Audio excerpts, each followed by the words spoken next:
اعوذ باللہ من الشیطان الرجیم بسم اللہ الرحمن الرحیم۔ آج کا ہمارا پہلا سوال یہ ہے، ماہ رمضان کے روزے کی نیت کے بارے میں ہے۔ کوئی بندہ ماہ مبارک رمضان میں آیا ہر روزے کی علیحدہ نیت کرے گا یا پہلے ہی ماہ رمضان کی رات سے لے کر آخری رات تک وہ پہلی رات میں نیت کر سکتا ہے یا نہیں کر سکتا، اس کے بارے میں ہے۔ تو تمام مراجع کرام کا اتفاق ہے، وہ کہتے ہیں کہ اول ماہ رمضان کی رات سے نیت آخر ماہ رمضان تک کر سکتا ہے، یعنی اب جب بھی ماہ رمضان کا چاند نظر آیا اسی رات اس نے نیت کر لی کہ میں پورے 30 روزے رکھوں گا، یہ اس کی نیت کیا ہے؟ کافی ہے۔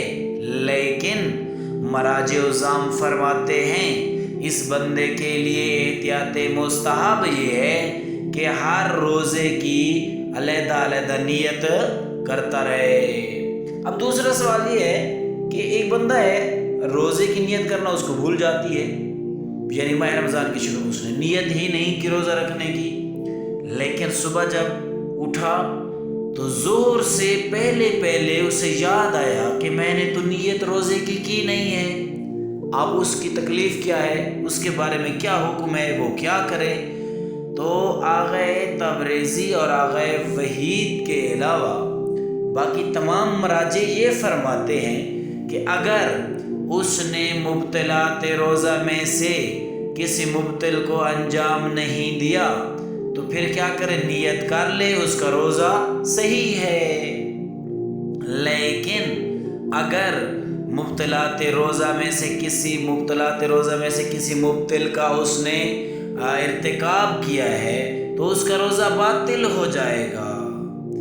لیکن یہاں پر ایک اور بات بھی مراجع کہتے ہیں، وہ کہتے ہیں لیکن احترام ماہ رمضان کے لیے یہ باید اس کے لیے ضروری ہے کہ اذان مغرب تک کسی مبطلات روزہ کو انجام نہ دے، یعنی مبطلات روزہ سے بچ جائے، اس پر واجب ہے بچنا۔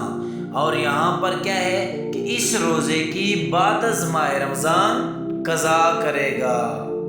لیکن آغا تبریزی اور آغا وحید فرماتے ہیں کہ اگر اس نے ماہ مبارک رمضان میں جب اس نے ایک روزے کی نیت اس کو بھول گئی اور ظہر سے پہلے اس کو یاد آ گئی اور اس نے مبطلات روزہ میں سے کسی مبطل کو انجام بھی نہیں دیا تو پھر وہ اس دن کے روزے کی نیت کرے گا، روزہ رکھے گا، لیکن احتیاط واجب یہ ہے کہ اس روزے کی قضا ماہ رمضان کے بعد بھی رکھے گا۔